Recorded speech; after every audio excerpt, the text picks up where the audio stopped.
Salamat. Nais kong dugtungan ang pangaral ng ating kapatid. Napakaganda na ipinahayag ng Panginoon sa atin pagpapakilala kay Satanas, kung sino si Satanas, kung paano gumagawa si Satanas sa mga nais lindangin ni Satanas. Ngunit binigyan tayo ng awareness, binigyan tayo ng kapangyarihan ng Diyos upang ito ay ating mapagtagumpayan kung ano naman ang mga nais na gawin ng Satanas sa bawat isa natin. Amen ba? Thank you, O Lord. Ating tatalakayin kung paano gumawa ang kaaway, kung paano rin gumawa ang banal na Espiritu ng ating Panginoong Hesus. Kapatid, ilagay mo ang ating tatalakayin sa araw na ito. Yung pambagat ng ating tatalakayin sa araw na ito.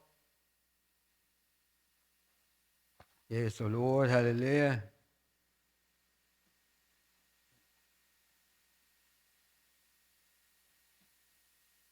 Ilagay mo muna, kapatid, yung title para mas lalo nating maunawaan bago tayo magpatuloy. Para makuha natin kung ano ang ating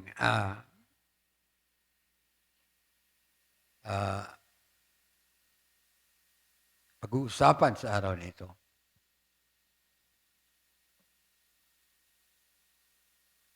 Ang title ng ating pag-uusapan ngayon, tatalakayin natin ngayong araw nito ay The Restoration of the Law of God to the Elect. Ano ba ang ibig sabihin nito? Madali ko na lang sabihin na ito ay ang pagtanggap ng muli. Pagtanggap ng muli ng batas o ng kapangyarihan ng Diyos sa kanyang mga hiniran. So, meron pala tayong nawala. Ano ang nawala sa atin? Yung authority, yung kapamalaan, yung kapangyarihan. Kailan ba ito nag-umpisa? Nag-umpisa ito ng unang panahon, yung panahon ni Adan, doon sa Garden of Eden. Hanggang ngayon, marami pa rin mga nawawala. Pero salamat, pangunguna ko sa pagpapauna ko sa inyo. Dahil sa kanya mga hinirang, nakabalik sa atin ang kapangyarihan. na dati tayo ay nasasakop ng batas ng kasalanan. Ito yung gawa ng kaaway. Kanina, pinakilala ng ating kapatid kung ano mga ginawa ng diablo sa atin. Na dapat sana meron tayong kasaganaan sa buhay. Hindi tayo naghihirap sa trabaho, hindi tayo nagkakasakit, o hindi tayo nagdadanas ng mga kabiguan. Ba? Yun ang original form of life na ginawa ng Panginoon para sa atin. Salamat. Makain mga muna.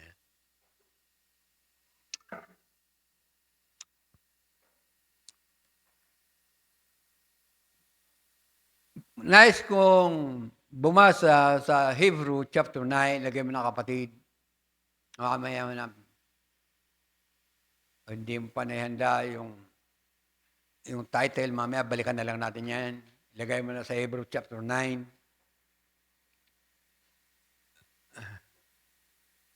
The restoration of the law of God to the elect. Bakit ba kailangan ma-restore ang batas ng Diyos sa atin?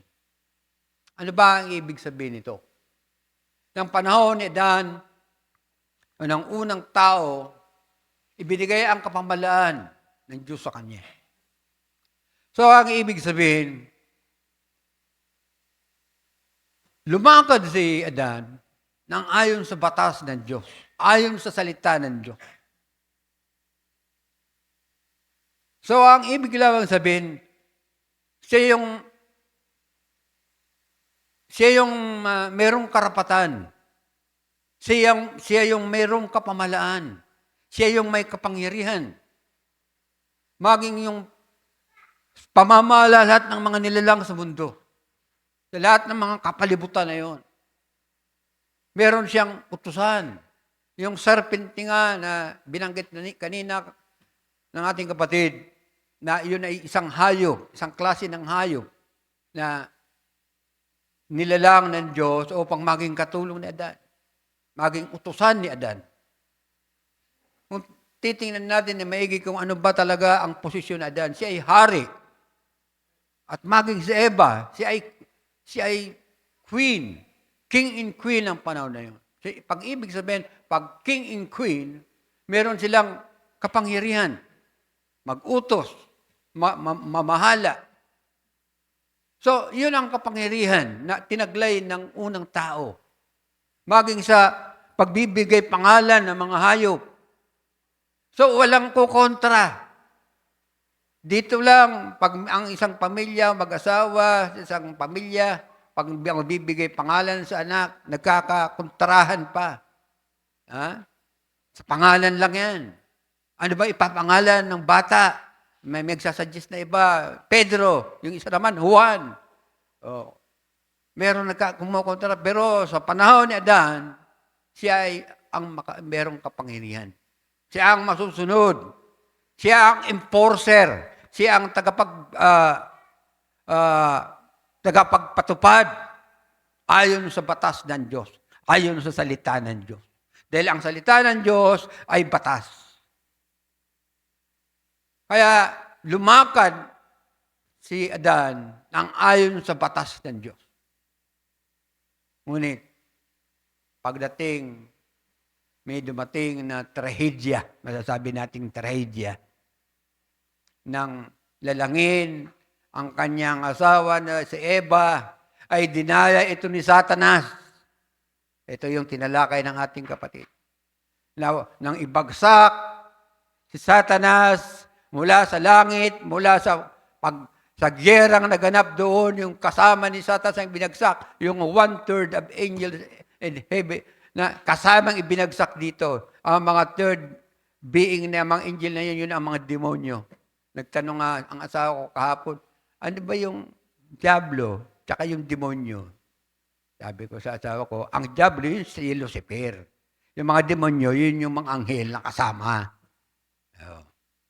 Kaya, salamat at pinakilala sa atin ng kapatid kung sino si Lucifer at kung sino ang mga demonyo.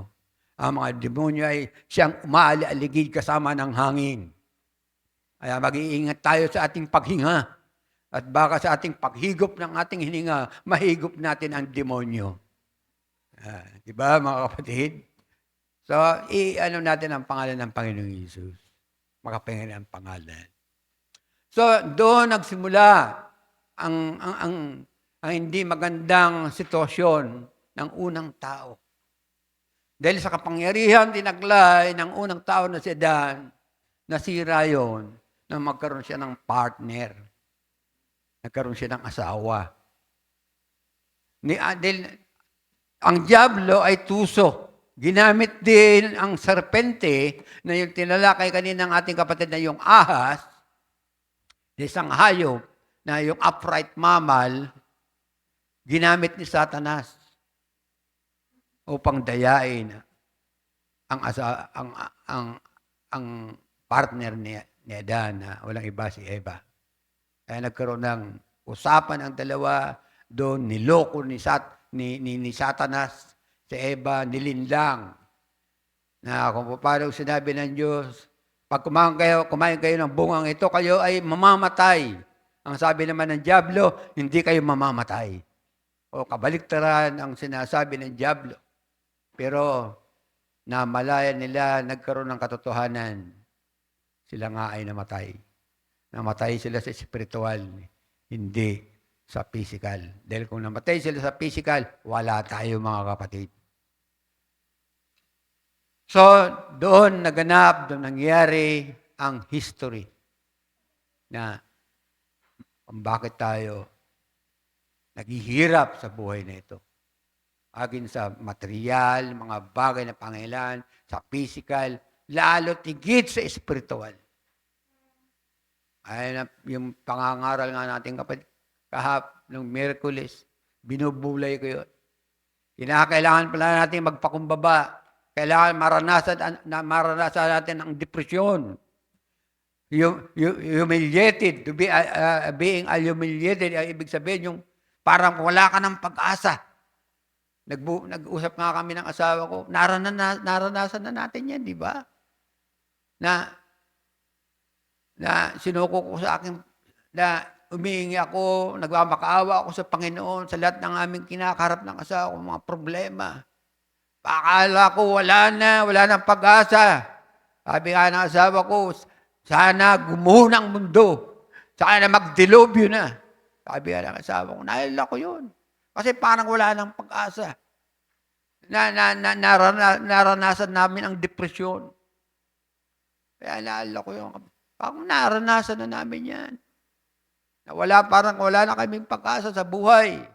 Hihintayin na lamang na. Sabi ko nga, sabi ko, mabuti pa, mawala na sa mundo. Pero salamat sa biyaya ng Panginoon. Minsang isinuko ko ang aking sarili. Salamat at hindi nagpabaya ang Panginoon. Pinatotohanan ng Panginoon na siya ay mayaman sa biyaya. Salamat, Panginoon. Eto, nakatayo ngayon. Hindi ko rin ito plinano sa buhay ko. Hindi ko alam na ako pala'y ganito, na magsasalita ng kanyang mga salita. Hindi naman ako nag-aral sa Bible school. Wala akong alam, hindi nga ako marunong manalangin. Sabi ko, huwag muna natin, pag-usapan na lang natin, tatalakayin natin ngayon. So, ganun ang nangyari. Ayan ang title. The restoration of the law of God to the elect. Gusto ng Diyos, mai-restore ito, nawala. Merong nawala sa atin. Kailangan ito maibalik. Kailangan itong ma-restore yung batas ng Diyos sa kanyang mga hinirang. Alam niyo mga kapatid, ang ibig sabihin nito, sa lahat ng mga tinawag at pinili, naroon na. Naroon na nai-experience na natin na yung batas ng Diyos ay tinanggap na natin ito. Dahil ang batas ng Diyos ay mayroong kapangyarihan. So, noon wala tayo nito. Pero ang iba hindi alam, kung paano ito gawin. Dahil wala ngang alam kung tungkol sa bagay nito. So, ngayon ang araw nito, matutunghayan natin, malalaman natin na ang bawat tumanggap ng biyaya o tumanggap ng batas ng Diyos o bago ka tumanggap ng batas ng Diyos, kinakailangan ng tanggapin mo ang banal na Espiritu, meron kang kapangyarihan upang mapagtagumpayan, kalabanin, wasakin ang lahat ng gawa ng kaaway. Dahil ang kaaway, tusok. Pero meron na tayong kapangyarihan. Kaya, ibinalik ito sa atin. Kaya ang title natin, The Restoration of the Law of God to the Elect. Ano ba ang meron sa batas ng Diyos? Kapangyarihan. Ang kapangyarihan ito ay tinanggap na po sa mga tinanggap na ng kanya mga hinirang. Na mga hinirang na mayroong tinanggap ng Espiritu ng mula sa ating Panginoong Jesucristo. Kaya napakahalaga po na ang banal na Espiritu ay manahan sa atin. Di ba? Yung bautismo ni Juan, sabi niya, binabautismo ako kayo sa tubig, tandaan niyong pagsisisi. I am baptized, sabi ni si Pedro naman ang bautismo siya, I am baptizing you in the water. It is the sign of forgiveness. But sa ilang sandali, and you will be baptized with the Holy Spirit and with fire. May kasunod na Espiritu Santo. Hindi sapat ang bautismo sa tubig. Kundi tanggapin mo ang kaloob. And you will receive the gift of the Holy Spirit after the water baptism. So, napakahalaga talaga ng bautismo sa tubig. Dahil ang kasunod noon ay ang pagtanggap ng kaloob ng Espiritu Santo. And you will be filled by the Holy Spirit and with fire. Kaya, binabalikan ko lang, ina-adlib ko lang yon para makuha natin ang tinatalakay natin. So, in Hebrews chapter 9, paano ba natin napagtagumpayan? Paano ba natin natanggap ang kapangyarihan ito? In Hebrews chapter 9, verse 26, hindi natin magagawa na mapagtagumpayan o hindi natin maaring matanggap ang kapangyarihan ng Diyos kung wala ito. In Hebrews chapter 9, verse 26, sabi dito, nang mahulog sa kasalanan ng tao, ito ang pagpapahayag ni San Pablo. Sa ibang paraan ay kailangan na siya magbatang madalas mula nang itataga ang sanlibutan. Datapwat ngayon ay minsan siya inahayag sa katapusan ng mga panahon upang alisin ang kasalanan sa pamamagitan ng pagkahandog ng kanyang sarili. Ano mo nga sa English, medyo mas kontento ako sa English nito. Yeah. Sabi dito, for then must he often suffered since the foundation of the world. But now, once in the end of the world, hath he appeared to put away sin by the sacrifice of himself. Nais ko muna itong tingnan na maigi. Walang ibang tinutukoy dito sa San Pablo ng ating Panginoon sa Kristo. Sabi dito, mula nang itatag ang mundo, meron ng ginawa ang Panginoon. Meron na siyang mga paraan na ginawa at meron na siyang ginawang pagpapakasakit. He suffered himself.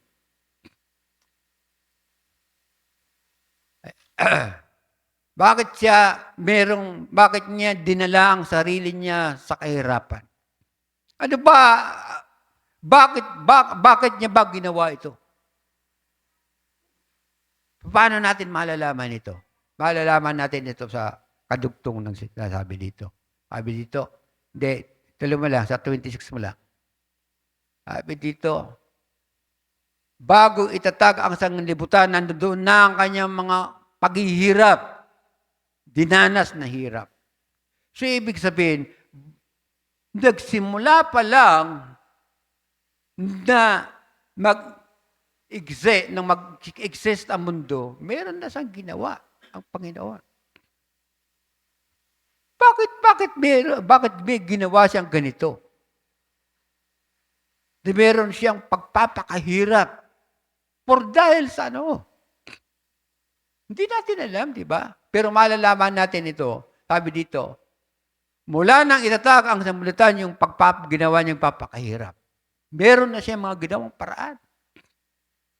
Datapwat ngayon ay minsan siya nahayag sa katapusan ng mga panahon upang alisin ang kasalanan sa pamamagitan ng pagkahandog ng kanyang sarili. Dito natin malalaman nang i-offer niya, ihandog niya ang kanyang sarili sa krus ng Kalbaryo. Pagpapakasakit.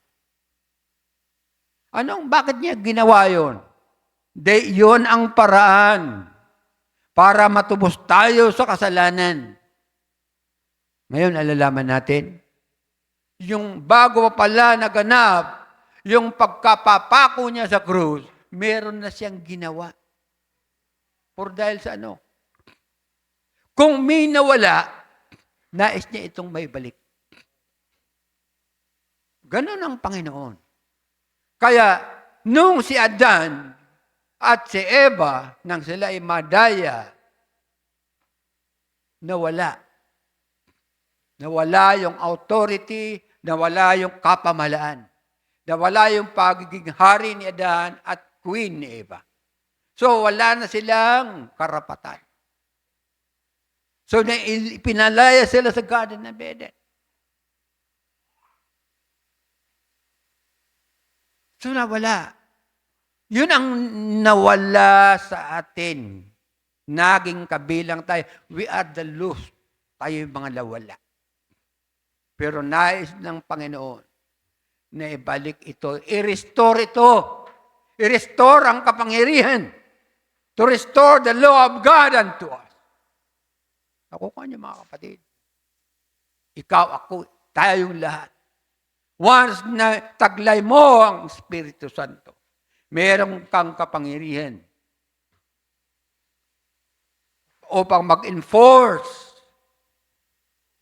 Di ba? Sa bayan, meron law enforcer, taga-huli, nag-checkpoint ng mga motorista. Ganon din tayo. Meron tayong kapangyarihan upang magpatupad ng batas ng Diyos. Kung dinadaya tayo ng kaaway, meron tayong kapangyarihan para hindi bigyan ng hindi matuloy anumang plano ng kaaway sa atin. Hindi lang kasi natin alam, hindi natin napapractice ito. Kasi busy tayo sa lahat ng bagay na pangangailangan sa mundo. Di ba? Busy tayo. Ako nga rin, lagi ako busy. Pag pinunta niya ako sa tindahan, puro pagtatay ang ginagawa ko. Pero hindi niyo alam, kapatid. Ang isip ko, habang nagtatay ako, iniisip ko ang Panginoon. Kailangan nating mayroong masiding pagbubulay. Hindi lang yung sabing na meron kang panahon para madalangin. Kailangan meron tayong meditation. Kahit anong ginagawa, we are meditating the Word of God. Nagme-meditate tayo. Yun ang ibig sabihin ng meditation. So, yun pala.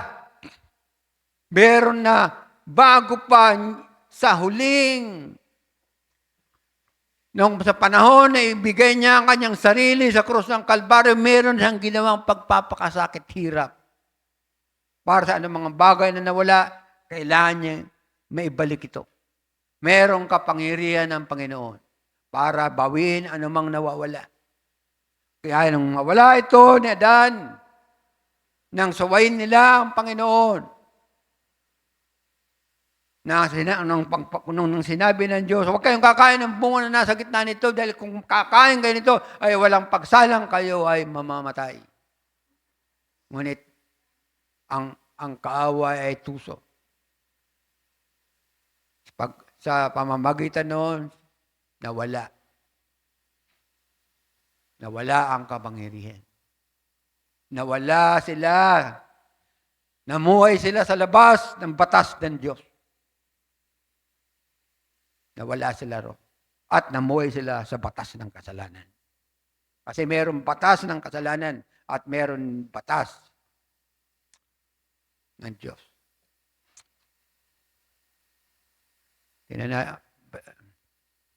Saka makikita pa natin dito, dahil tayo ay nabubuhay ngayon sa huling kapanahunan. You are living now in the last days.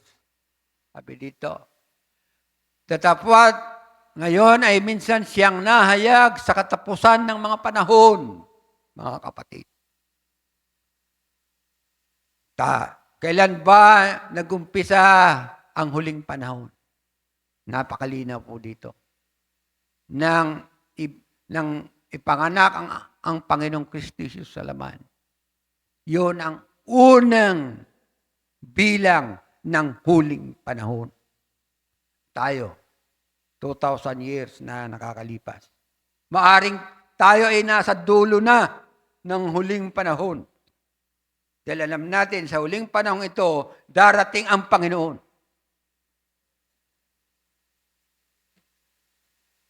Magbantay tayo, mga kapatid. Ako nga, sinasabihan ko ang sarili ko, magbantay ka. Sinasabihan ko ang sarili ko. Baka hindi ka makasama sa pag-agaw. Diba? Narinig natin kanina, huling talata, huling verse na sinabi natin, kapatid. Ang katungkulan natin ay ang sumunod sa utos. Ang tumupad sa batas ng Diyos. That's right. Verse 7, tuloy natin. At kung paanong itinakda sa mga tao ang mamatay na minsan at pagkatapos nito ay paghuhukom. Mga kapatid, huwag tayong dumako dito. Kaya narito tayo upang tayo ay hindi nahatulan. Dahil ang paghatol ng Diyos ay nagsimula dito sa bahay niya. Dahil ito ang bahay ng Diyos. Isa sa mga bahay ng Diyos na kinakatagpo tayo. Dito na tayo nahatulan ng Diyos upang hindi tayo humarap sa isang araw na itinalaga ng Diyos na uhukuman ang lahat. Verse 28. At gayon din naman si Kristo na inihandog na minsan upang dalhin ang mga kasalanan ng marami sa ikalaway pakikita na hiwalay sa kasalanan, sa ikaliligtas na mga nagsisipaghintay sa Kanya. Tignan niyo mga kapatid. Inihandog ang ating Panginoon sa Kristo por minyon, por dahil sa atin. Yung Kanyang mga pinilit hinirang ay may paghandaan. May handa niya, tulungan niya tayo. Nang tubusin tayo ng kasalanan, nang siya'y bumalik sa kalangitan, dinala niya ang kasalanan natin. Kaya yung kasalanan natin, dala-dala ng ating Panginoon Hesus Kristo. At sa pangalawang pagkakataon, sa kanyang pagbabalik. Sabi dito, sa ikalaway pakikita, makikita natin ang Panginoon sa lapaap, sa pagsalubong sa Kanya. Sa ikaliligtas ng mga nagsisipaghintay sa Kanya. Ang binabanggit dyan ditong maligtas, yung Great Revelation. Yung mga natitirang buhay pa, na kung paano pagdating sa ikalawang pagkakataon natin Panginoon sa Kristo, ang kanyang mga bride, ang kanyang mga hinirang ay agawin o pangiligtas. Merong kaguluhan na darating. Yung sinasabi kanina nating kapatid, yung Great Revelation ito.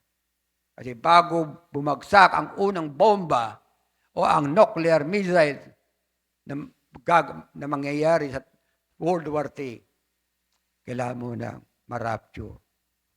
Magkaroon ng rapture. Kaya hindi, yung mga ira-rapture ay hindi na makakaranas ng yung gulo na yan. Dahil ang World War III talaga naman mahirap na maranasan ito. 2 Corinthians chapter 11. Kunin natin ang buong kwento na sa Neba, habito ni San Pablo. Ngunit ako'y natatakot baka sa anumang paraan. Kung paanong si Eva ay nadaya ng ahas sa kanyang walang malay at malinis na pag-ibig. Ayan. Natatakot ako, sabi ni San Pablo, baka sa anumang paraan kung paanong si Eva ay nadaya ng ahas sa kanyang katusuhan. Ang inyong walang malay at malinis na mga pag-iisip na kay Kristo ay pasamain. Yun ay pagpapahayag ni San Pablo sa Church of Corinthians, sa mga mananampalataya doon. Dahil nang tanggapin nila ang Ebanghelyo, ang aral, meron pa rin pangamba ang ating kapatid ni San Pablo. Baka madaya kayo. Naalala nyo yung pinangaral ko nung nakaraan tungkol sa Antikristo. Bagay ngayon. Merong ginagawa ng kaaway na dyablo maging sa simbahan. Sa katulad natin, merong ginagawang pandaraya ang kaaway. Baguhin ang aral, mga doktrina, sabi kanina ating kapatid, mga dogma, mga krido, para doon mahulog sa walang kamalayan na o dayain ni Satanas ang iglesia. Kaya nga sabi doon, maging pati ang kanyang ang hirang ay nais ng diablo na tayo'y dayain. Kaya nga tayo'y, sabi niya, magbantay tayo. Ano bang ibig sabihin ng magbantay? Alamin natin. Tayo'y, kung sa pag-aaral tayo, mag-aaral. Kung sa pakikinig tayo, makinig. Na merong attentive hearing. Pag attentibo tayo sa pakikinig ng salita ng Diyos. Dahil kung hindi natin, kung mawawalan tayo ng gana sa pakikinig, paano natin malalaman ang mga bagay na maaaring siyang ikapahamak natin sa ating kaluluwa.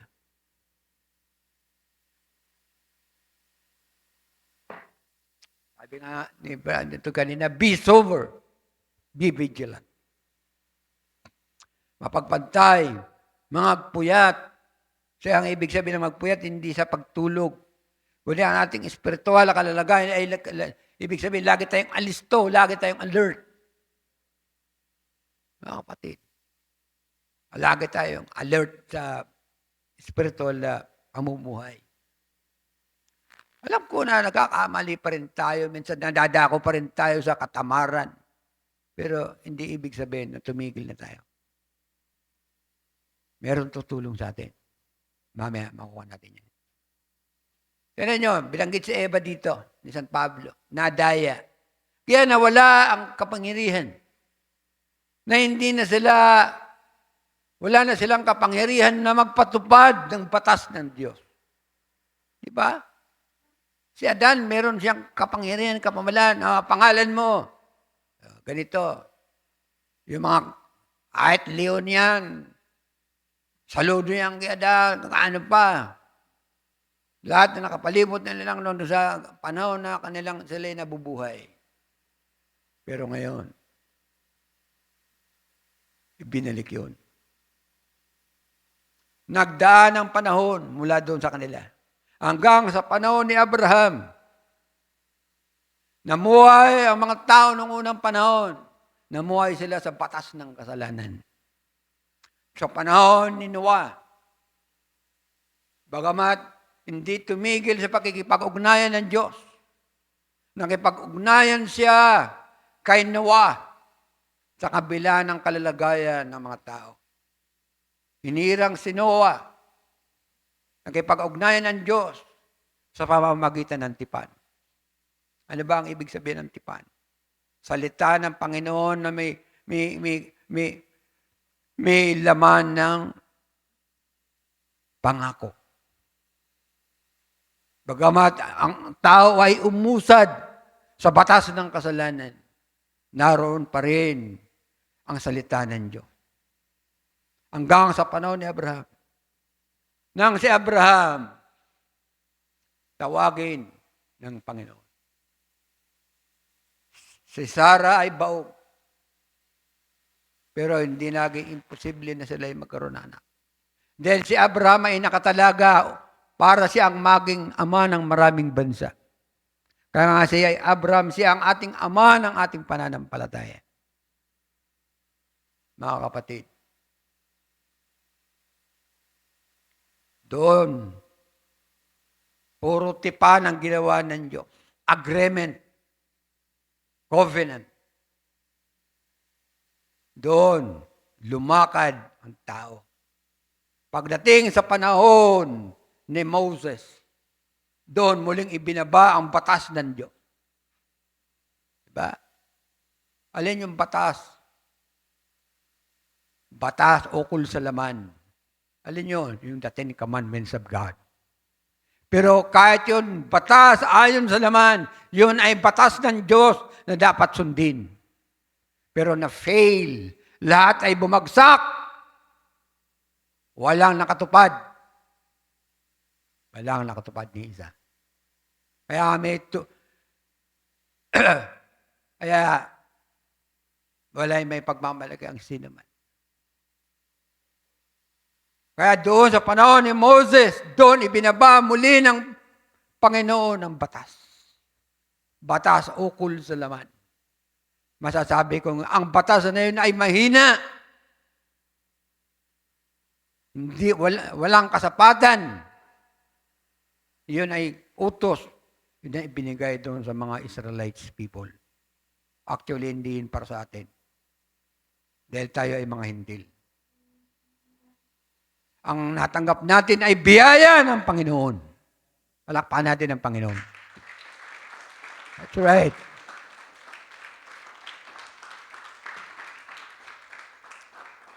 Dahil kung mamumuhay lamang tayo ayon sa batas, hindi tayo aariing ganap. Hindi, wala sa, ano ko yun? Nabanggit ko lang. So meaning, ng madaya, tingnan nga natin sa Genesis chapter 2, verse 16, 17, basahin ko rin para mas igit niyong lalo sa maraming kabataan, mga baguhan, maging malinaw sa inyo ang ating tinatalakay. Kinuha ito kanina ni Brother Into eh. Ayan. Sabi dito, at inutos ng Panginoong Diyos sa lalaki na sinabi sa lahat ng punong kahoy sa lamanahan ay makakain ka na may kalayaan. So, doon nagsimula ang utos. Doon narinig ni Adan ang salita ng Diyos. At ang salita ng Diyos ay batas na dapat sundin. Dahil sa utos na ito, kung babasahin natin lahat ito, merong mangyayari. Pag huwag kayong makakain niya lahat ng bunga ng punong kahoy sa kapaligiran, aside doon sa gitna. Pag kinain mo yun, walang magsalang kayo, ikaw ay mamamatay. Yun ang ginawa ng kaaway. Dinaya sa Eva. Kaya nakain nila yun. In Genesis chapter 3, hindi natin tatalakay, babasahin lahat yan kasi mauubos ang oras ko dyan. The fall. Yung pagsak.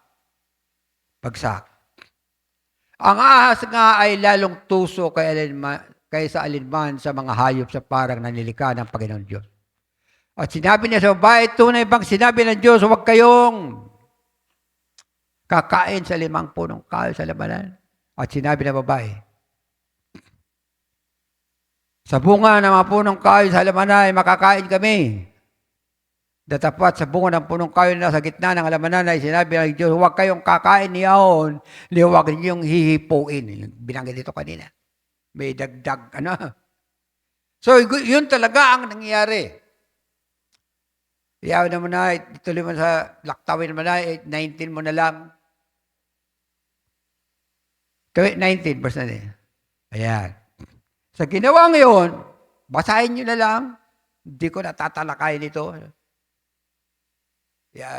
Assignment nyo yan. Sabi dito, na maganap ng dayain ng Diablo sa Eva. Sa Eva lang naman yung dadaya doon eh. Hindi naman si Adan. Si Adan, ibig sabihin dahil mahal niya sa Eva, dinamayan niya na lang. Dahil sa pagmamahal ni Adan. Tignan mo, kaya mag-asawa kami, asawa ko. Lagi ko dinadamayan ang asawa ko. Dahil mahal ko ang asawa ko. Ganyan. Ang pagmamahal. So, sabi dito, yung sumpa na iginawad ng Diyos kay Adan, nawala sila sa kapangyarihan. Wala na yung masaganang pamumuhay nila. Na dapat sa napipita sila, okay na. Hindi sila maaaring magkasakit, hindi sila mamamatay.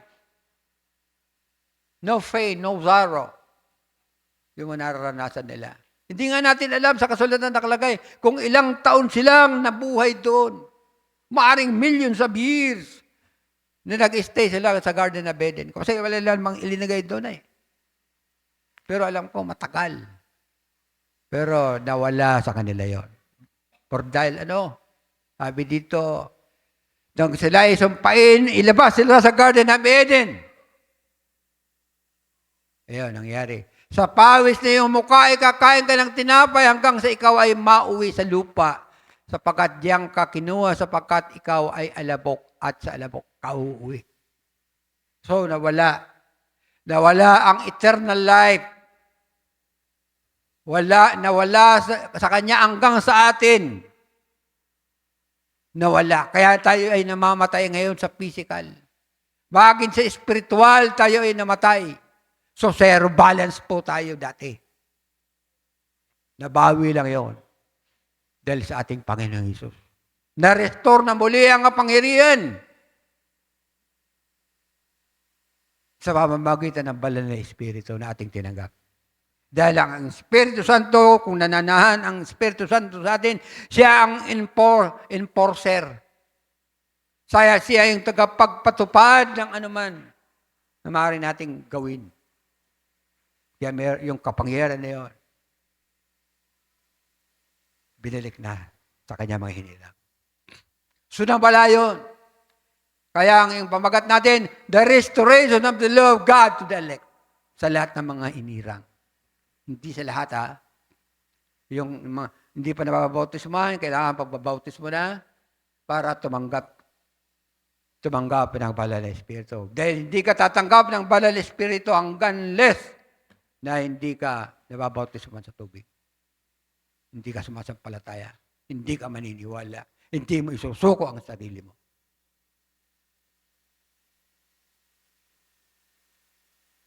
In Hebrew chapter 1, verse 1. Nauna ko nang sinabi yung kanina. Ang Diyos na nagsalita ng unang panahon sa ating mga magulang sa iba't ibang panahon at sa iba't ibang paraan sa pamamagitan ng mga propeta. Sa mga nagdaang panahon, mula kay Adan hanggang sa panahon kay Moses. Hanggang doon sa mga naunang mga propeta. Nagsalita ang Diyos. Ibinigay ang kapamahalaan sa mga propeta upang magsalita sila. Upang magsalita ang Diyos sa pamamagitan ng mga propeta. Kaya hindi maaaring wala magsalita sa harapan ninyo. Kailangan merong isang tagapangaral sa panahon natin, merong pastor, merong ebanghelista, may propeta. Pero ang kapangkalahatan na alipin ng Diyos na nagsasalita ng kanyang salita, ipinapalagay itong propeta. Kaya, sabi dito, in Hebrew chapter 2, ay nagsalita sa atin sa mga huling araw. Huling araw na naman. Mga kapatid, hindi ko kayo tinatakot. Nabubuhay na tayo ngayon sa huling panahon. Huling araw, maaring bukas, dumating ang ating Panginoong Hesus. Magbantay po tayo. Ay nagsalita sa atin sa mga huling araw na ito sa pamamagitan ng kanyang anak. Si Jesucristo yan. Na siyang itinalagan na tagapagmana ng lahat ng mga bagay na sa pamamagitan naman niya'y ginawa ang sanglibutan. Ipinakikilala ngayon ang ating Panginoon Jesucristo. Na ibalik mo uli doon, ang salita sa huling panahon. Hindi na yung mga propeta, mga tao na hinirang ng una, kundi mismo na ang ating Panginoong Hesus na sinaay bumaba. Nagsalita siya, nangaral siya. Ngunit anong ginawa? Ipinapako siya sa krus. Hindi pinaniwalaan. Pero salamat pa rin. Nang siya ay umalis, nang siya ay mamatay sa krus, kaya nang umalis siya papunta sa langit, inihanda niya ang fivefold ministry. Kaya meron ditong fivefold ministry. Dahil kung hindi niya ito inorden, hindi niya hinirang ito, walang magsasalita dito, walang magpapaliwanag sa inyo, mga kapatid. Mga kapatid, hindi ko sinasabing pasalamatan niyo kami. Pasalamatan niyo ang Panginoon. Palakpakan natin ang Panginoon. That's right. Talaga tayo, bro. That's right, bro. Romans chapter 6. Verse 18.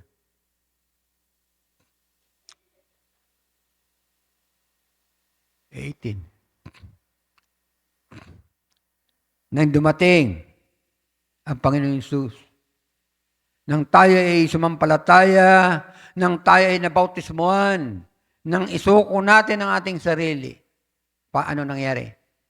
At yamang pinala kayo sa kasalanan na naging mga alipin kayo ng katwiran. See? Nang mabautismuhan tayo, we are justified. Tayo ay pinatawad ng yung mga kasalanan natin. Saan ba dinala yung kasalanan? Bumalik siya sa langit, dinala niya ang ating mga kasalanan. Sa pamamagitan ng bautismo sa tubig. After the baptism of the water baptism, and you will receive the gift, ang kaloob ng Espiritu Santo. Ang kapangyarihan ay libre, free gift of God. Yun ay kaloob na walang bayad. Kaya nating sirain, wasakin ang gawa ng kaaway. Dahil tayo ay mayroong kapangyarihang kaloob. Dahil ang Espiritu Santo na siyang aalalay sa atin, siya ang mag-i-enforce nito sa atin. Siya ang magsasabi, sige, wasakin man lahat ng gawa ng kaaway. Tayo ang kakatawan at ang magtuturo, ang siyang magpapatnubay sa atin ang banal na Espiritu. Dahil ang enforcers ng batas ay walang iba kundi ang Espiritu Santo na nananahan sa atin. Dahil kung wala ang Espiritu Santo na nananahan sa iyo, wala ka pa rin kapangyarihan na maaring magawa mo. Kaya mga kapatid, pinababatid ang Panginoon. Katulad ng inawit natin kanina. Kaya, ano ba yun? Inawit natin, Spirit of God, move. Sabi dito, an empty vessel I want to be so that you can come, Lord, and fill me. Na kailangan pala tayo ay mapuspos ng Espiritu Santo. Manahan sa atin ng Espiritu Santo. Kailangan, confirm tayo. Dahil kung pinapahalagan natin ang salita ng Panginoon, dahil ang salita ng Panginoon, ang Espiritu ay isa. At ang salita ng Diyos ay banal. Kaya nga tinatawag na Espiritu Santo, the Holy Spirit. At ang kanyang salita ay banal. Kung nasa sa iyo ang salita ng Diyos, kung ating nilalakaran ayon sa salita ng Diyos, and we have the Holy Spirit of God. At meron tayong kapangyarihan. Hindi lang natin ito ma-practice kasi meron tayong mga pag-aalinlangan. Meron tayong mga doubt sa ating puso. Ako sa totoo lang, naranasan ko yan. Ayaw ko nang magkwento. Si Sister Guy, tanungin nyo, nagkaroon ito ng cancer sa leg. Pero ang kinukwento niya, binabagi niya sa akin, na-amaze talaga ako. Gumaling siya dahil sa pananampalataya. Si Brother Intoy nag-ayaw na 5 araw. Doon, sa gitna ng, sa uma. Yung baga niya lumulutang na sa tubig. Nalulunod na ang kanyang baga. Gumaling. Ako nga, may nararamdaman ako. Sa akin tiyan. Siguro hindi pa panahon. Katulad ni San Pablo. Na hiniling niya na siya ay gumaling sa anumang kanyang naramdaman. 3 times niyang nanalangin. Pero hindi ito naganap kay San Pablo. Dahil ang sagot sa kanya ng Panginoon, sapat ang biyaya ko sa iyo. Meron din namang hindi pinahihintulot ng Panginoon. Si Brother Noel, inayawan na ng ospital. Pero ngayon, narito kasama natin siya. Sa kabila ng lahat, anumang kanyang. Merong mga paraan ng Panginoon para gumaling tayo sa anumang sakit. Ayon sa pananampalataya. Yan ang mga patotoo. Bagamat meron mga kabiguan tayong nararanasan, meron din niyang kagalingan. Ano ba tayo? Ang dami pang tatalakay. 19. Sabi dito, nagsasalita ako ayon sa kaugalian ng mga tao dahil sa karupuan ng inyong laman, sapagkat kung paano ang inyong inandog ang inyong mga sangkap ng katawan na ngayon ay inyong mga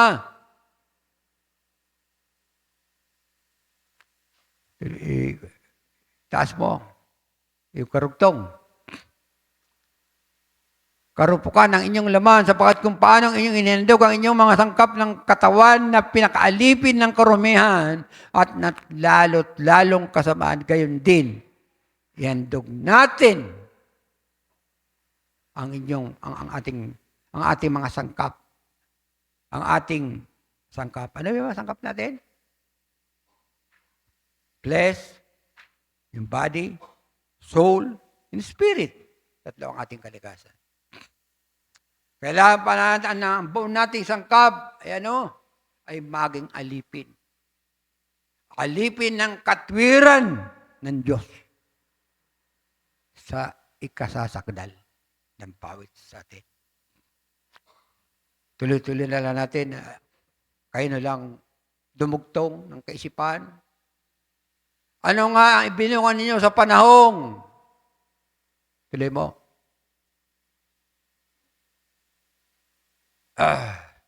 21, sa 21 na tayo.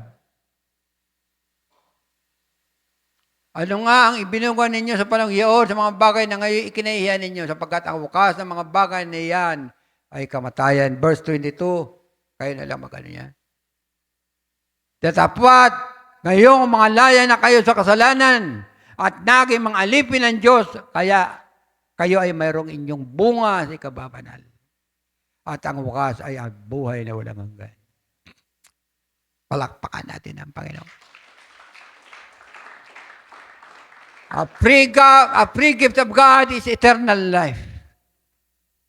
Nang tayo ay nang patawarin tayo ng ating mga kasalanan, nang tanggapin natin ang salita ng walang iba kundi ang Banal na Espiritu.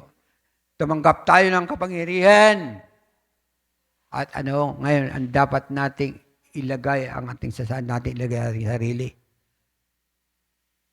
Pasakop tayo sa batas ng Diyos. Maging alipin, sabi dito. Maging alipin. Maging mga alipin ng Diyos. Kayo ay mayroong inyong bunga sa ikababanal at ang wakas ay buhay na walang hanggan. So we must be being a servant of God. Kahit hindi kayo marunong mangaral, kahit hindi kayo tumayo sa pulpit ng ito ng mangaral, marami kayong dapat nagampanan. Kahit kayo mga dalaga, mga youth pa, merong paraan para kayo ay magpatotoo. Unang gagawin niyo magpatotoo sa inyong sarili. Dahil ang kaaway natin, ang ating sarili. Unang, kailangan nating mapagtagumpayan ito. Di ba? Pinangaral ito ng Miyerkules.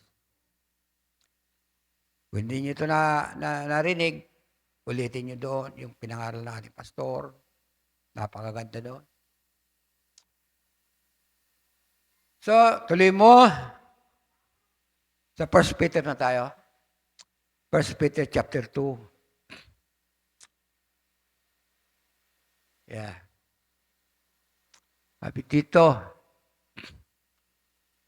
1 Peter chapter 2, na siya rin ang nagdala ng ating mga kasalanan. Sino to? Ang ating Panginoon.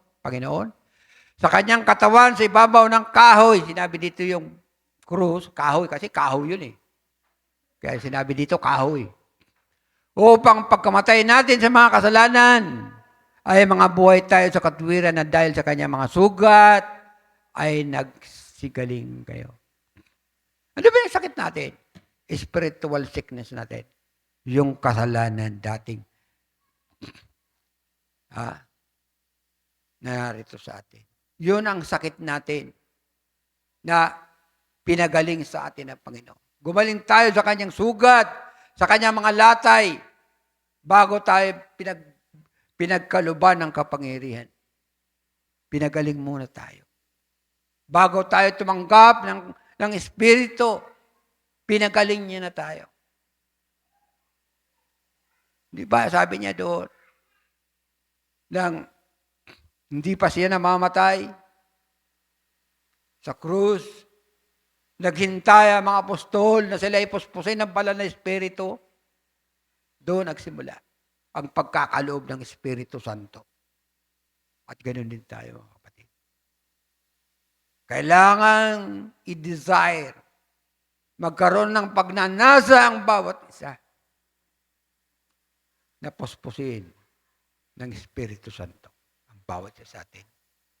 Kung tinanggap na natin ang Espiritu Santo, ang kanyang salita, masigit natin itong nasain na masagit itong makita, maramdaman, ma-experience natin ang kapangyarihan.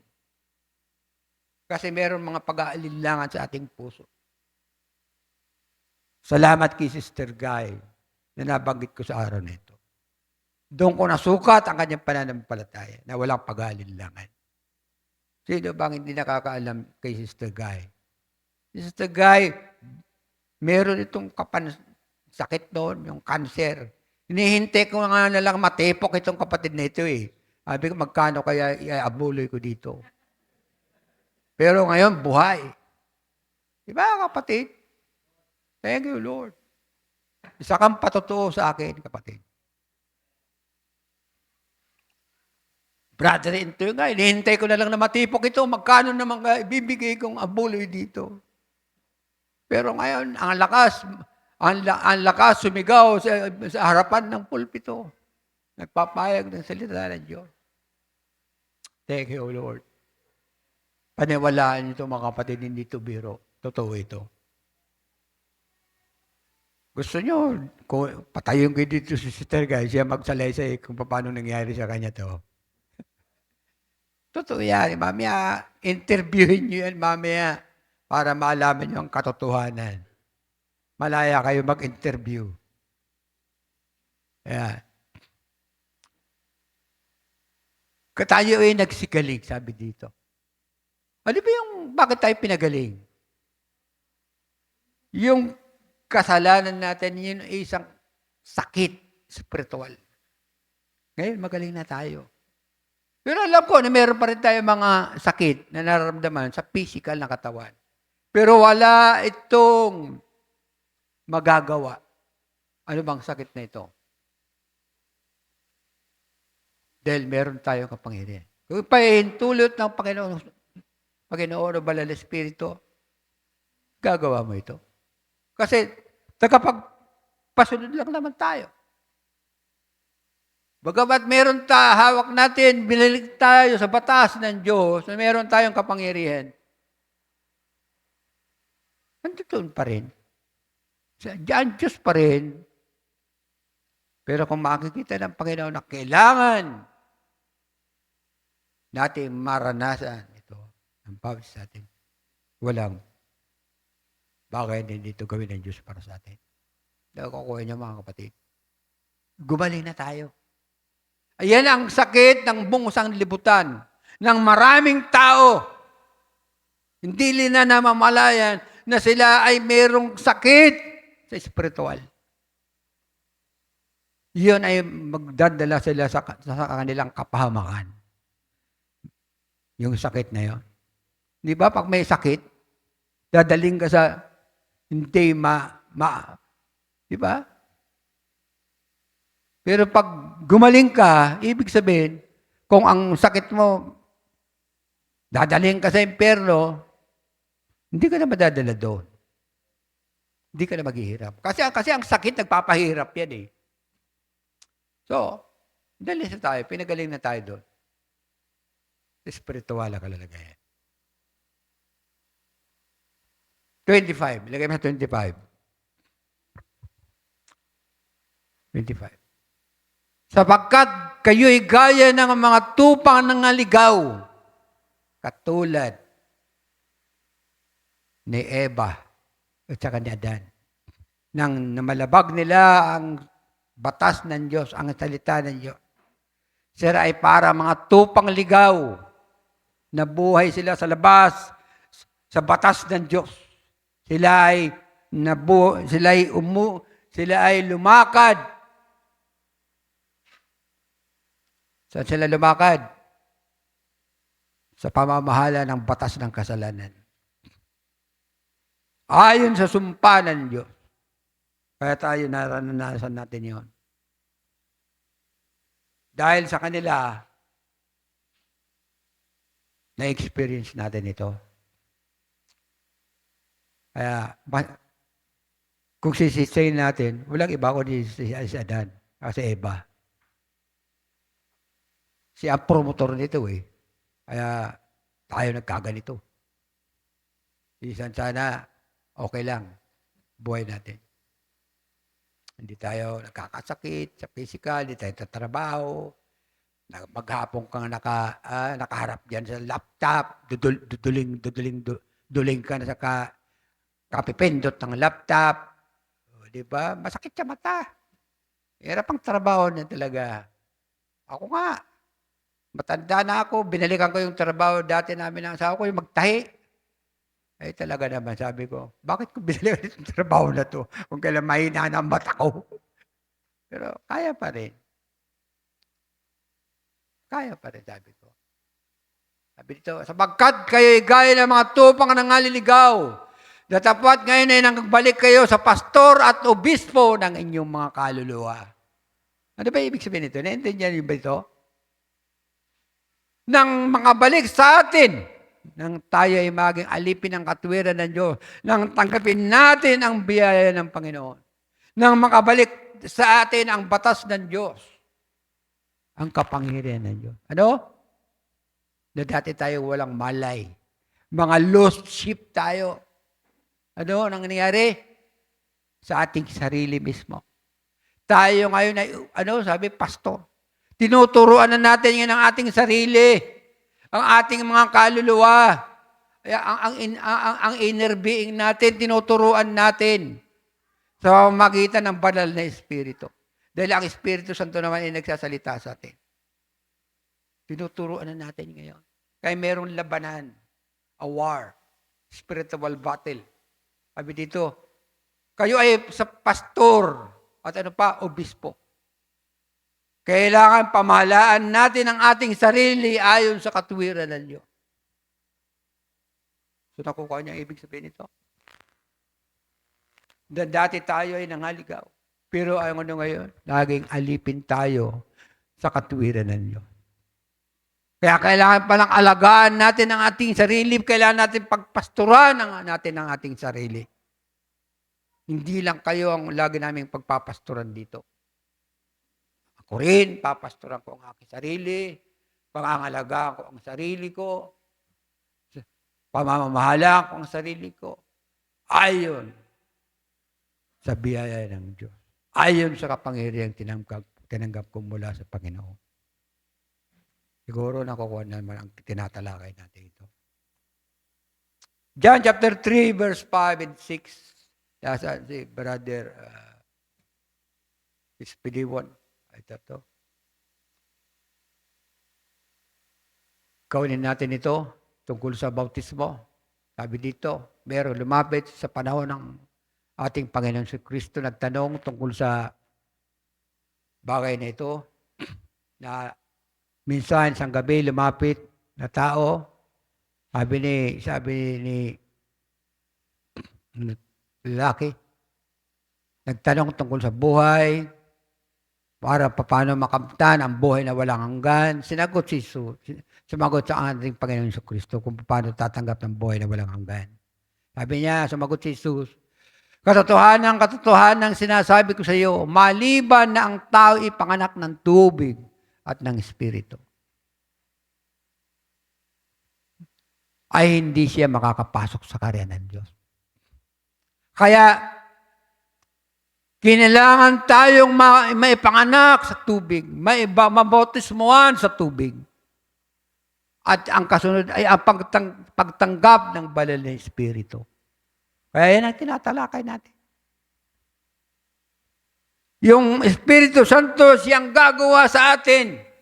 Siyang magtuturo sa atin. Siyang gagabay sa atin kasi wala tayong kakayanan sa pansarili natin. Makukuha niyo.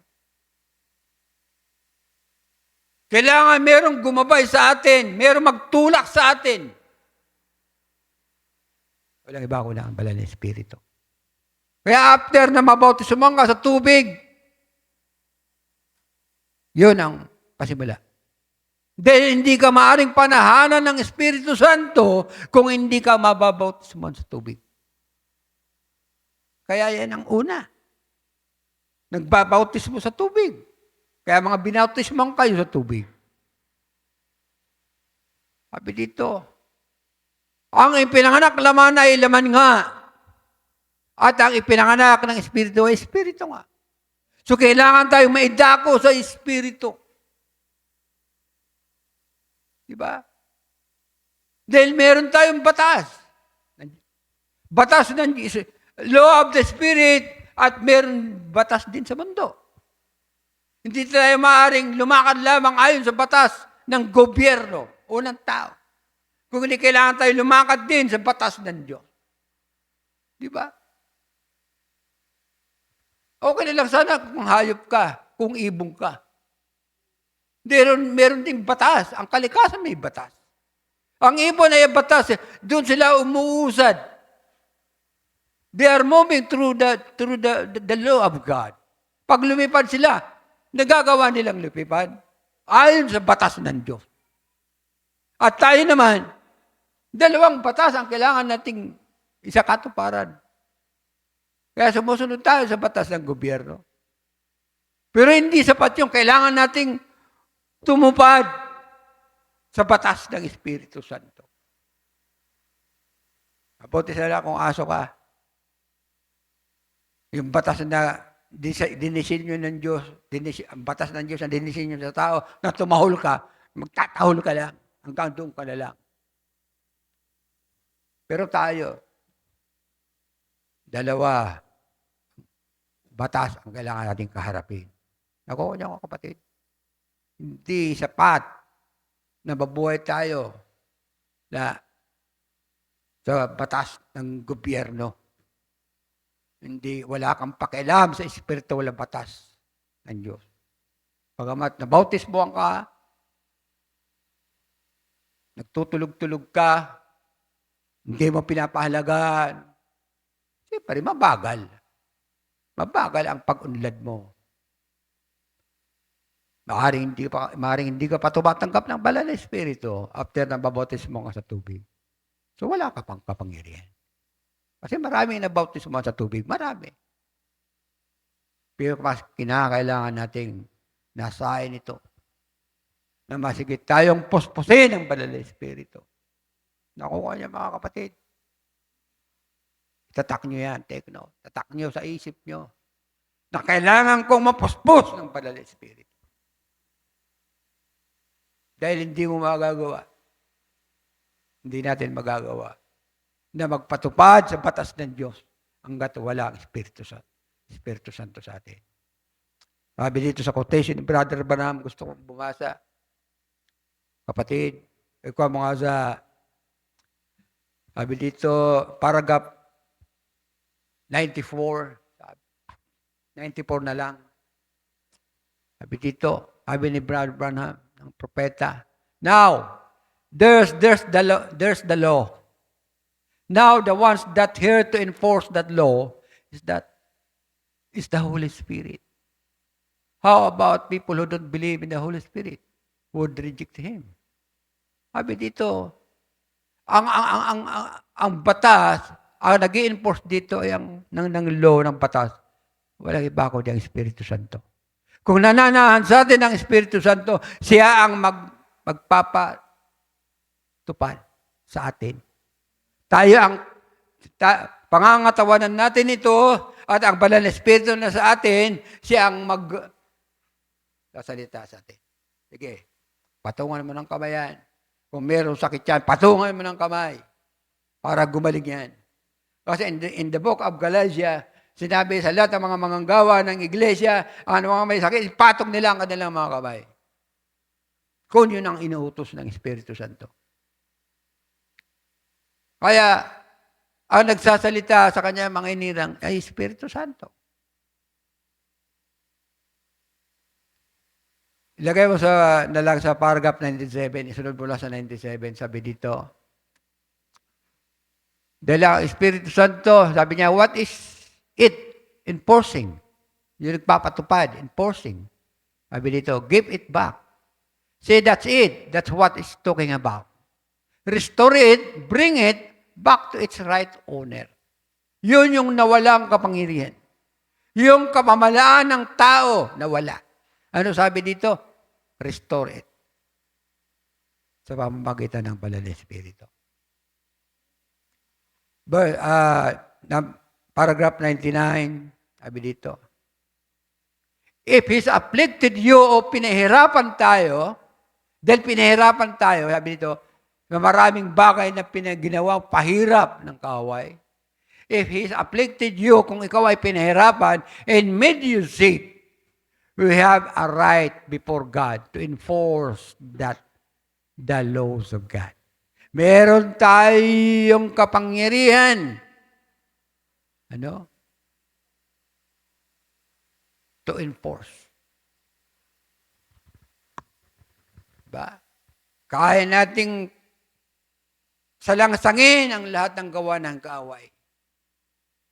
Ano mang ginawa ng kaaway sa iyo, meron ka kapangyarihan. Mga kapatid, ipinapahag ito sa atin ngayon ng Panginoon. Sana inasahin ng bawat isa. Siguro napapanaw na ito. Para mas lalo tayo, masigit natin itong pakanasahin.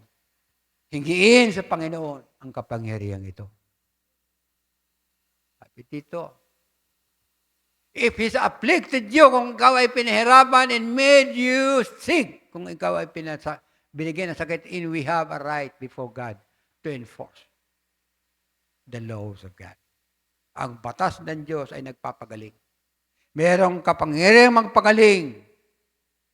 Merong kapangyarihan para sa langsangin ang gawa ng kaaway sa atin. Kaya natutuwa ko kay Sagay. Sinalangsang niya ang gawa ng kaaway sa kanyang sarili. Ngayon magaling na siya. Yan ang patutuo ng ating kapatid. Yan ang patutuo ng batas ng Diyos.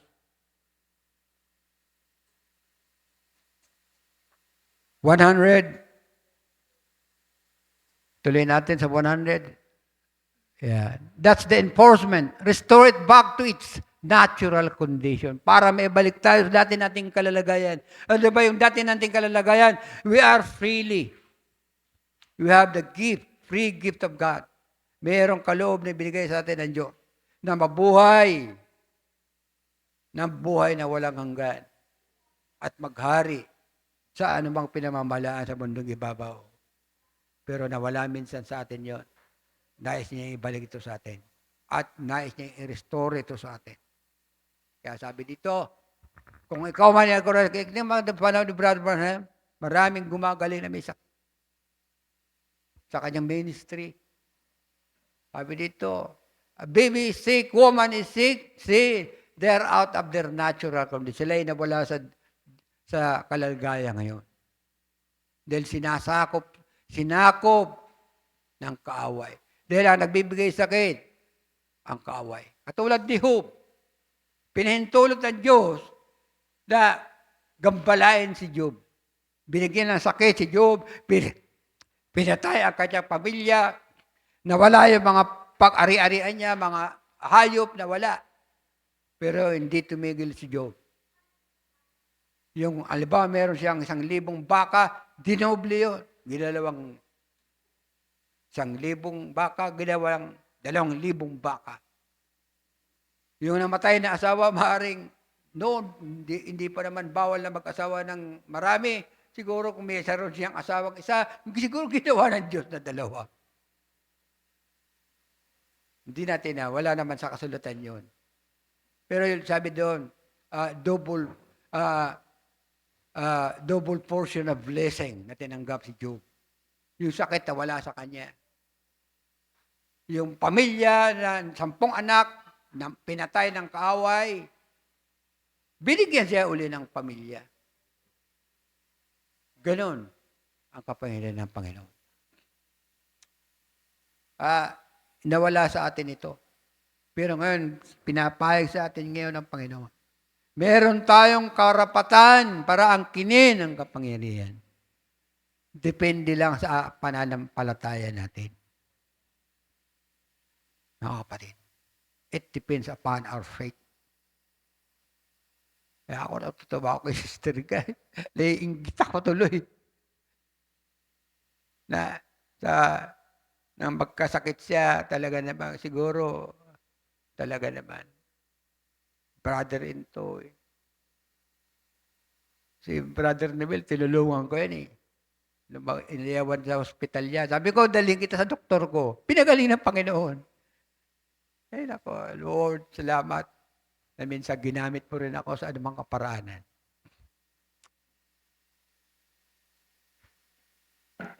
$7:34 pa lang. Masagana pa ang oras. 101, kapatid. It depends upon us. Kung inanasahin ito. Dahil ito ang sabi dito.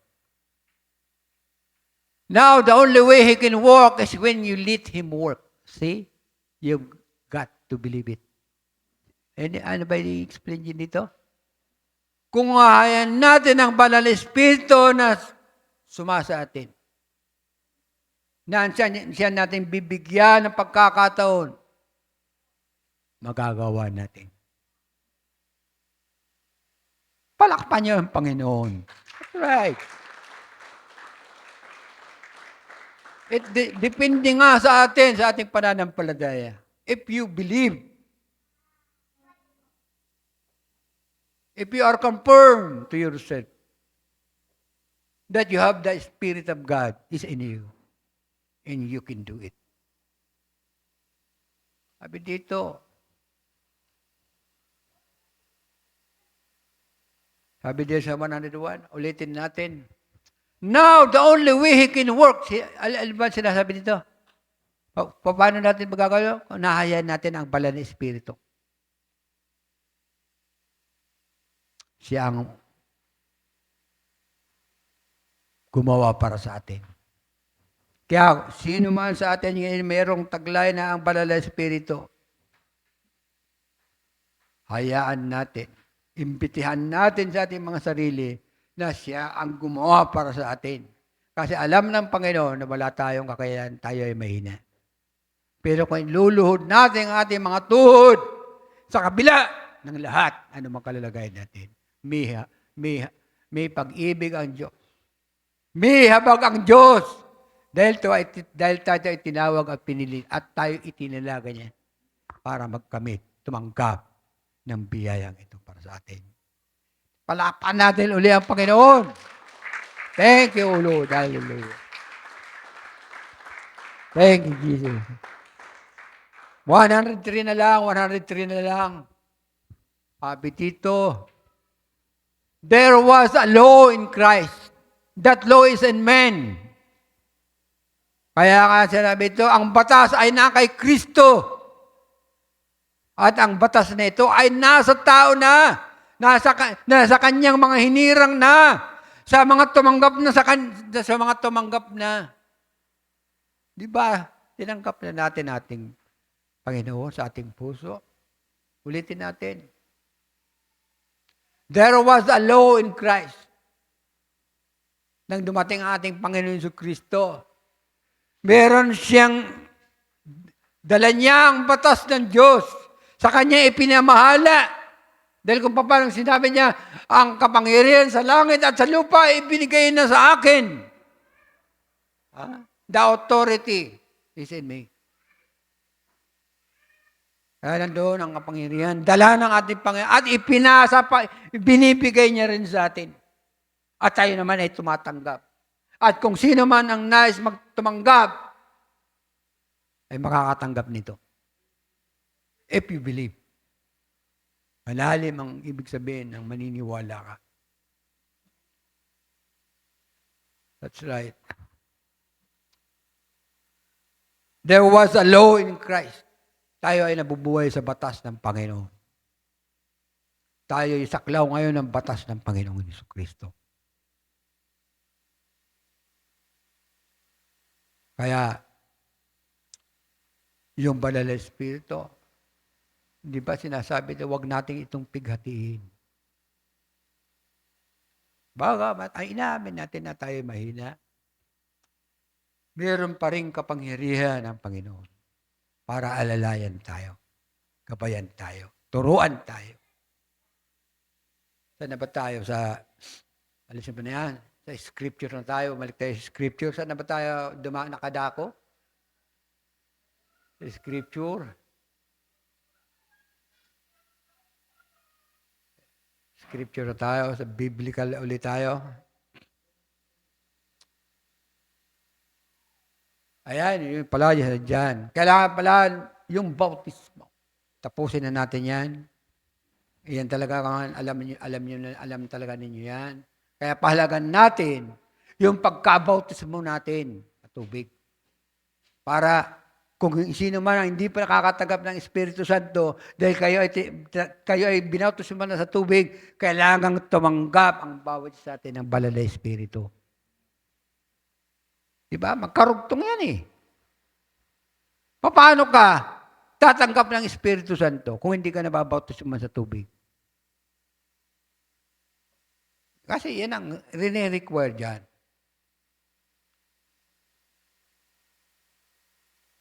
Romans chapter 8, ito ang mahaba-haba. Pagtisan niyo mga kapatid. Narito tayo. Yeah. At gayon din naman, ang Espiritu ay tumutulong sa ating kahinaan. Nakukuha niyo mga kapatid? Hindi ko sinasabing sa ating kakayanan tayo ay doon natin ilalagay ang ating sarili. Alam ko na tayo mga mahina. Ako mahina. Pero ano ang sinasabi dito? At gayon din naman, ang Espiritu ay tumutulong sa ating mga kahinaan. Matuwa kayo. Dahil lahat tayo mahina. Hindi tayo marunong manalangin ng nararapat, ngunit ang Espiritu ang namamagitan dahil sa atin ng mga hibig na hindi masasaysay ng pananalita. Di ba? Meron ganun tayo, di ba? Instead na magsalita tayo sa panalangin, umihibig na lang tayo. Pero naiintindihan ng Diyos yan. Kung tayo nga ay humihibig. Pag sinabing humihibig, tayo ay nagpapakumbaba ng lubusan sa Panginoon. Ako ganun ako eh. Lagi akong umiiyak. Kasi bakit? Iniisip ko na wala pa rin ako, Panginoon, sino ba ako talaga sa'yo? Isa akong ganito lang.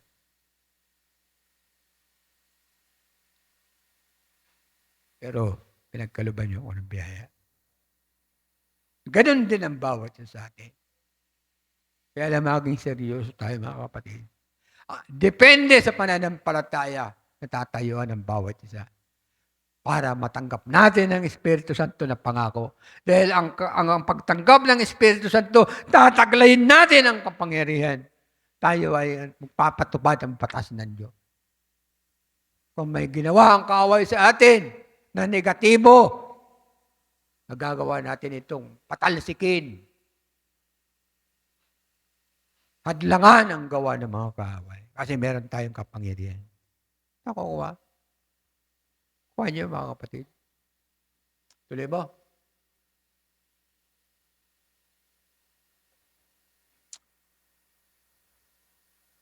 Siguro, laktawan na lang ito.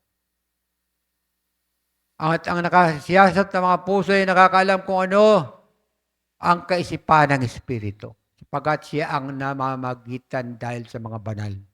Alinsunod sa kalooban ninyo. Espiritu pa rin. Kaya yung inawit natin kanina, kailangan nating mag-feel ng Spirit ng Panginoon. Kaya, Panginoon, maraming salamat.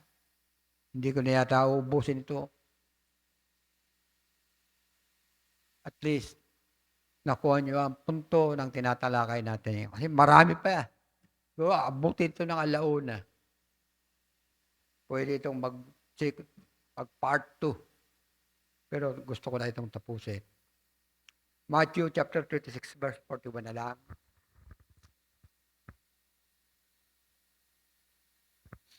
Kasi gusto ko nang papagod na rin talaga ako. Matthew 26. Hindi natin tatalakayan ng buong verse ng Romans chapter 8. Pakilaktawan na natin ito. Bagamat meron itong napakagandang mensahe, nakabaktaw na tayo. Sabi dito, kayo'y mga puyat at magsipanalangin upang huwag kayong magsipasok sa tukso. Ang Espiritu sa katotohanan ay may ibig na tapat mahinang laman. Nauna kanina na ang tutulong sa atin ay ang Espiritu. Dahil niya na tayo ay mahina. Ako nga niya mga kapatid, manalangin tayo ng buong puso na kung gagawin natin ito sa pansarili nating kakayanan, wala talaga tayong magagawa. Kaya napakalaga, be watchful and pray. Manalangin, humibig sa Panginoon. Nang tumanggap ng Espiritu Santo. Nakuha niya mga kapatid. Linaktawan ko na yung iba. Romans chapter 8 verse 26.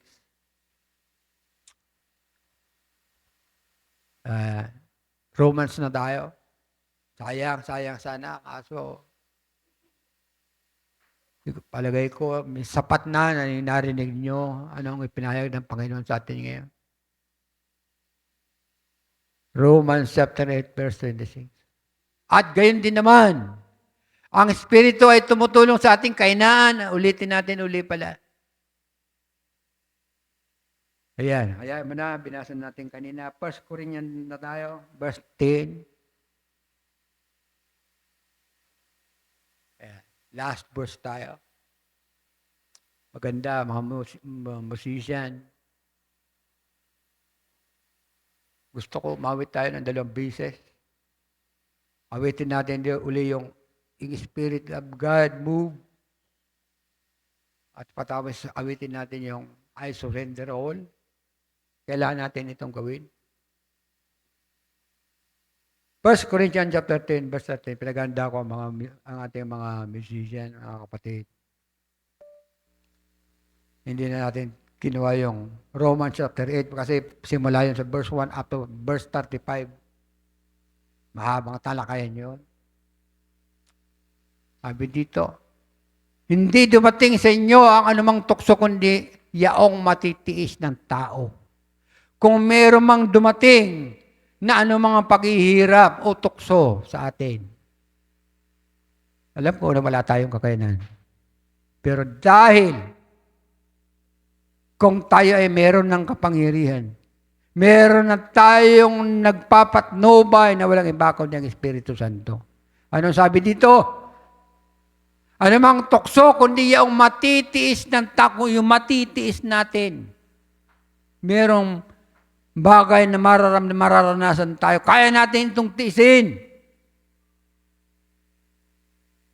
Sabi dito, kundi yaong matitiis ng tao, datapwat tapat ang Diyos na hindi niya itutulot na kayo'y tuksoin ng higit sa inyong makakaya.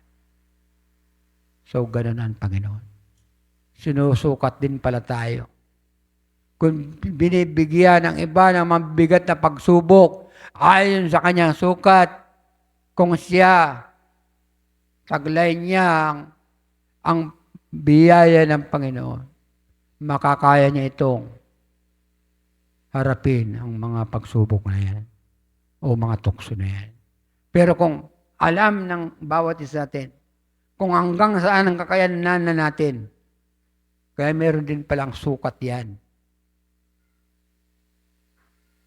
Kaya kumpleto ang biyaya ng Panginoon. Hindi niya itutulot na kayo'y tuksuin ng higit sa inyong makakaya. Kundi kalakip din ng tukso ay gagawin naman ang paraan ng pag-ilag upang ito'y inyong matiis. Palakpakan natin ang Panginoon. Amen. Salamat, Panginoon. Hindi mo kami pinintulutang talagang bumagsak, Panginoon. Maraming salamat. Dahil kung si Brother Ninoy umawit tayo, please, awitin natin ito, yung spirit move. Yes, O Lord, hallelujah. Kantahin mo nga.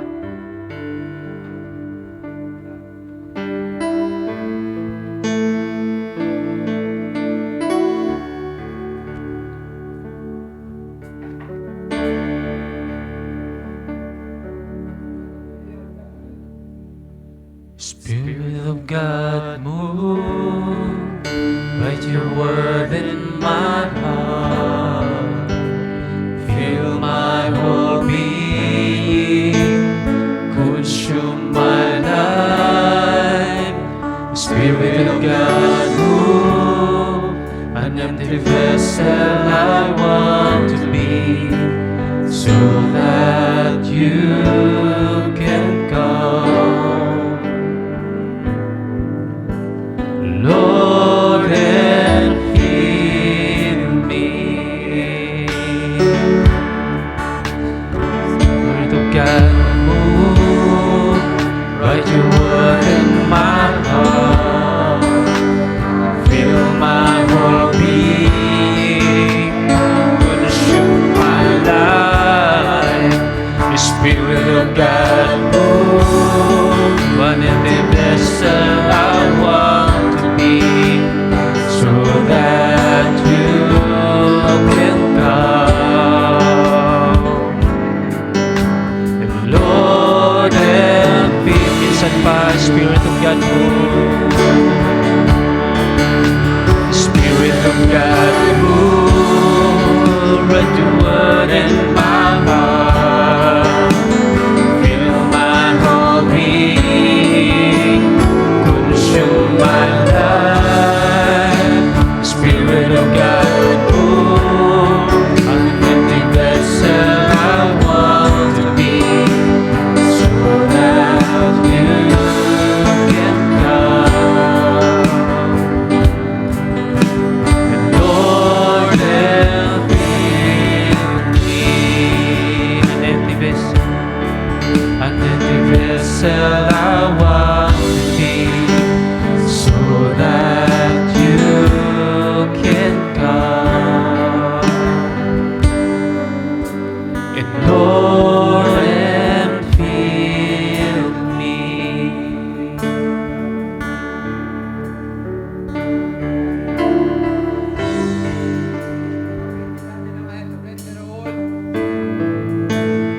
Gamitin natin ang awiting ito na nagmula sa ating puso.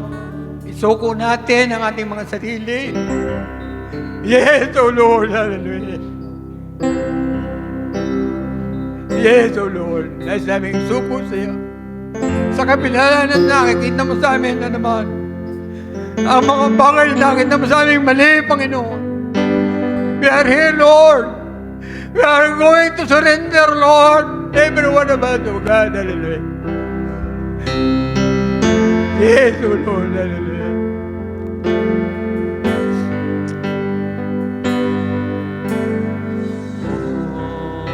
To Jesus I surrender all. To Him I freely give. Amen. I will ever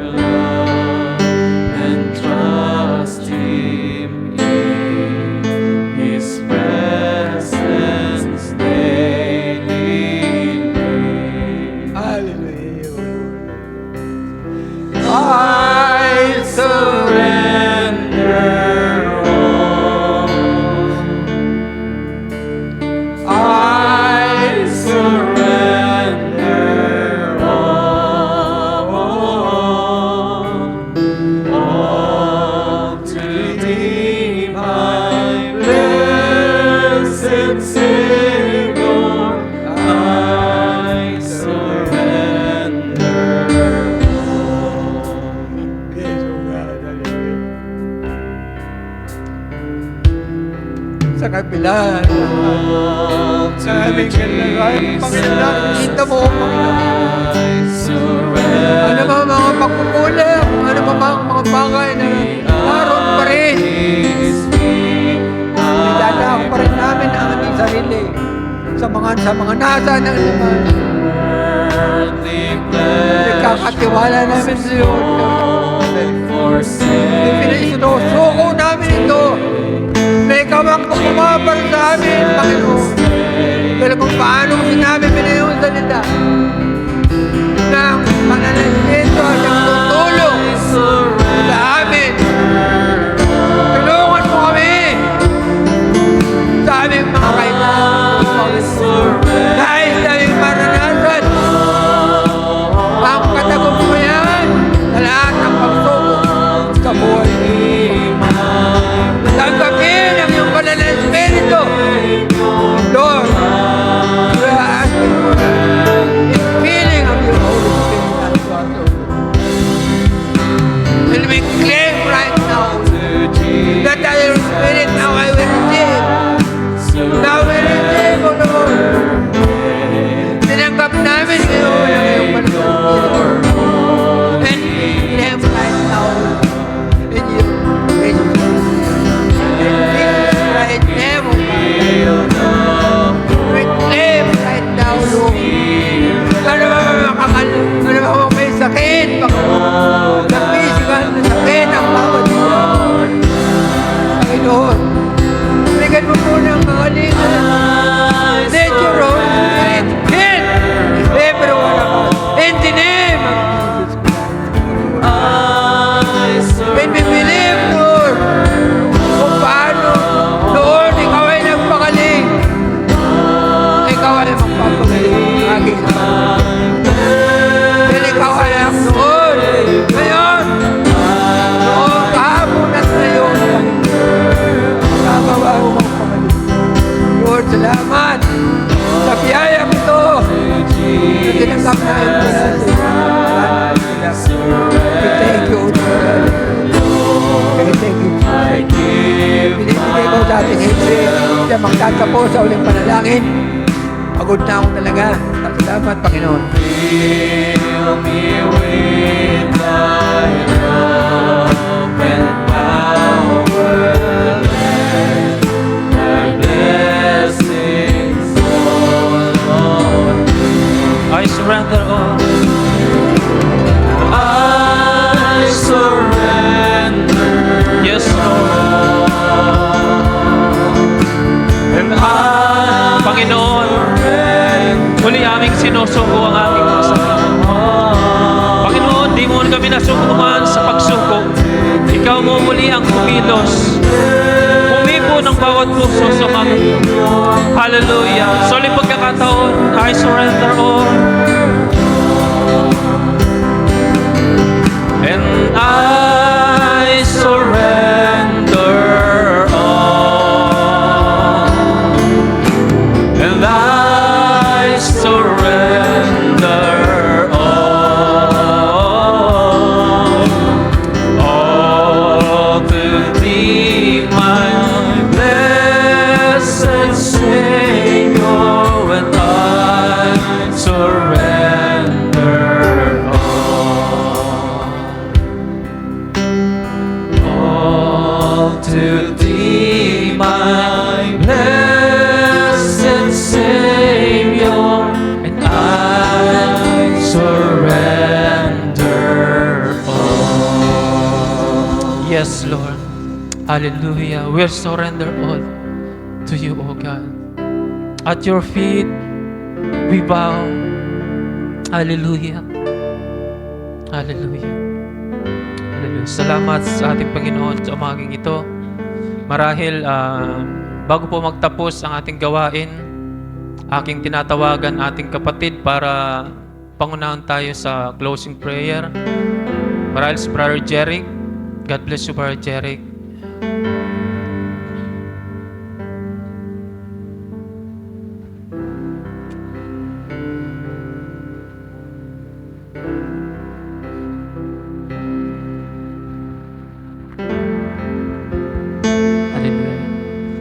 po ay yumuko at manalangin muli mga kapatid. Hallelujah. Hallelujah. Dakilang Diyos, nagpapasalamat muli kami sa araw na ito. Pinagkatipon mo muli kami, Panginoon. Meron kaming pagkakataon na kami po ay sumamba, magpuri, Panginoon, sa iyong dakilang pangalan. At narito po, Panginoon, Ikaw ay aming kinikilalang Diyos sa aming mga buhay, na nagbigay ng buhay sa amin, na kami po ngayon ay narito, merong kalakasan, merong panibagong buhay, Panginoon, sapagkat ang binigyan mo ng Espiritu ay meron ng panibagong buhay. Kaya narito kami, Panginoon, masigla, masaya. Maaring ang kaaway nagsasabi na kami pinapalungkot dahil sa mga problema. Maaring kami ay binibigyan ng mga suliranin para kami ay mag-alinlangan sa iyong mga salita. Pero salamat sapagkat mayroong batas ng Espiritu na nagsasabi sa kaibuturan ng aming mga puso. Wala nang kakayanan, wala nang kapangyarihan ang kaaway sa aming mga buhay. Kaya nagpapasalamat kami, O Diyos, sa araw na ito na mayroong mensahe na kami napakinggan sa pamamagitan ng aming kapatid, Brother Intoy, na ipinangaral kung ano ang kapangyarihan ng kaaway. Pinakilala kung ano ang ginawa ng kaaway. Pero salamat sapagkat nagtapos rin ito na meron kang kapangyarihan, hallelujah, na wala nang kakayanan ng kaaway sa aming mga buhay. At Panginoon, nagpapasalamat po kami sa buhay ng aming kapatid, Brother Intoy, na patuloy mong ginagamit at patuloy mo siyang pagpalain, gamitin pa. At nawa po, Panginoon Diyos, ang kanyang pamilya ay patuloy mo pong pagpalain. Gayon din naman po, Panginoon, dumadalangin kami sa aming kapatid, ang naging main preacher po sa araw na ito, ang aking mga magulang, si Papa, si Brother Alex, Panginoon, na ginamit mo sa likuran ng pulpito, ipinangusap ang patungkol sa restoration. Hallelujah. At alam po namin, Panginoon, na kami ay nasa batas ng kasalanan, na kung saan ay nagkaroon kami ng kamatayan. Ang flesh na ito ay naging salarin sa maraming mga kakulangan, salarin sa aming mga panghihina, salarin kung bakit kami, Panginoon, ay walang pananampalataya. Pero salamat, merong panibagong batas, hallelujah, na pinapairal mo sa amin. Ang batas ng Espiritu Santo. Sinabi ni Apostol Pablo na ito yung batas ng buhay, hallelujah. At nagpapasalamat po kami, masigit mang nilinaw ito ng propeta sa mauling araw na ito, na ang law of sin, Panginoon, hallelujah, ay kung saan ang katawang ito ay mahina, nananalaytay ang mga kainaan, ang flesh na ito, pero merong isang law of the Spirit na nasa aming mga puso, na nasa aming kaisipan, na nagsasabi, hallelujah, nagsasabi ito na wala nang kapangyarihan ng kaaway sa aming mga buhay. At nagpapasalamat kami, O Diyos, sapagkat ito ang nag-i-enforce ng batas na ito. Ikaw ang nagsasabi.